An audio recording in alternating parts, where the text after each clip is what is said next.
Warhammer 40,000 Boltgun is a brand new boomer shooter set in the Warhammer 40,000 universe. It's been out for less than a week, but there's already a speedrunning community developing around it because it's a lot of fun. New speedrunning technology is being developed every day now, but I wanted to make an initial guide here to show what's known so far and to help people get started and remove any potential problems. Comment below if you have any additional setup tips and I'll try and iterate this video. The main tip for your controls is to set your use key to a mouse wheel. Just go into your key bindings, set the use to either mouse wheel up or mouse wheel down. This will allow you to spam it whenever you're close to a button that you need to press instantly.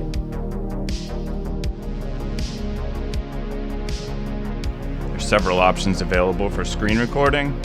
OBS is one I'd recommend. You need to make a scene for each game. Here you see I have a Boltgun scene, and within that scene you need a source for the audio and the video of the game you're trying to record. Here I have a Bolt audio source and a Bolt video source. Looking at the properties for Bolt audio, I have it set to capture the audio of a specific window that's Boltgun. It'll always search for this executable file, so you need to have the game running when you do the setup.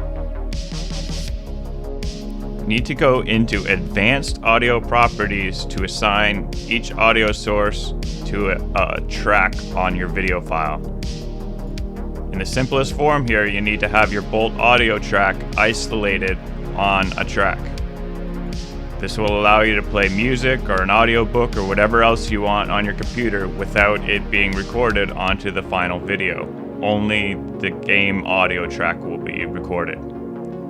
This also allows you to do more complicated setups with Discord audio or Steam chat or whatever else you want on different audio tracks, which you can then mix in or out later in your final video. It's not really relevant here, but that's the point of these more complicated setups. It's a similar setup for your Bolt video. You set it to capture a specific window and you're going to search for that Boltgun executable file. So it needs to be running when you do the setup. For anti-cheat reasons, some games won't allow you to capture the window and you have to do a display capture, but with something simple like Boltgun, you want to capture the window and that will be the entire video track. Under your OBS settings, you can set where your videos are saved to, and most importantly, you can set your encoder. This video encoder, NVIDIA NVEC, is a hardware encoder on my video card. This is available on 2000 series and above, and I think AMD has a similar hardware encoder on their cards as well. You want to use a hardware encoder if at all possible. This way you're not dragging down your CPU by recording video. By using this hardware encoder, it uses almost no CPU. And you want to save to a solid state drive if you have one available. By leveraging your hardware, you'll have almost no performance hit. Individual level runs are started from the chapter select menu, as opposed to saving and loading. By starting all runs from the chapter select menu, we can ensure that each run is started from the same place and no one's started a level, done some things, and then saved the game, which would create a different starting point for them in that run. So anytime you want to restart your run, just exit out to the menu, chapter select screen, start your difficulty, and start your level. Make sure OBS is recording, and you probably want to take a sample video to make sure that your settings are correct. I like to stop recording whenever I reach a personal best. That makes it easier to find later, but you can do whatever flow works well for you. For video editors, I like to use DaVinci Resolve. This is a paid version, but the free version has all of the relevant features. The only thing it doesn't have is some of the more advanced 3D effects and stuff. So Resolve free version works really well. It is a RAM hog. You're going to need at least 32 gigs of RAM, and then you can use it. Otherwise, there's other similar programs available. Just find the in point for my video. Make sure that my audio tracks are muted if they're not relevant. And then I deliver out on YouTube quality. Just find whatever naming scheme works for you. Try and keep everything organized or you'll end up with a nightmare later.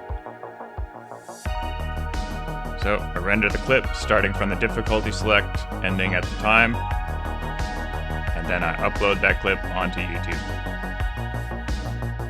Again, this isn't the only option, but I find this convenient for me. Once your video is uploading, you can set the settings here. I like to put speedruns on a playlist. You can mark it no, it's not for kids. That just removes additional restrictions on it. I like to mark the date. For me, I don't publish to my subscribers just because it would fill their feeds with spam. You can set the game to Boltgun. It's registered there in YouTube. And otherwise, it's pretty much default settings that I use. Some people like to have their speedrun videos as channel content, but for me, I'm just using YouTube as a place to stick these. So I actually put them unlisted and then save and publish them that way. All right, once you have this link, you can copy it here or check out your video, make sure it's good. And you take this link over to speedruns.com.